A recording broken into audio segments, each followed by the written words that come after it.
বার্ষিক পরীক্ষার রেজাল্টের পর কম নম্বর দেখে আপনি কি খুব হতাশ? ভাবছেন আপনার সন্তান ব্যর্থ?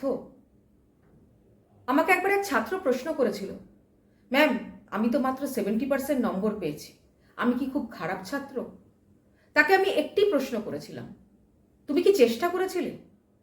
সে বলেছিল, হ্যাঁ ম্যাম, আগের বারের থেকে অনেক বেশি। উত্তরে বলেছিলাম, তাহলে তুমি তো উন্নতির পথে, তুমি তো ব্যর্থ নও। কম নম্বর আসলে একটা ফিডব্যাক মাত্র। ভালো করে বিশ্লেষণ করলে এটা বলে দেয় কোথায় ভুল হয়েছে, কিভাবে পড়তে হবে আর কিভাবে টাইম ম্যানেজমেন্ট করতে হবে। নম্বর সাময়িক ফলাফল, আর ভালো অভ্যেস চিরজীবনের সম্পদ।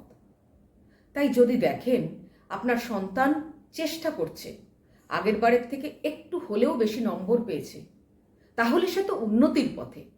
তাহলে সন্তানকে নম্বর দিয়ে নয়, উন্নতির পথে হেঁটে যাবার সাহস দিয়ে বিচার করুন, ওদের মনোবল বাড়বে।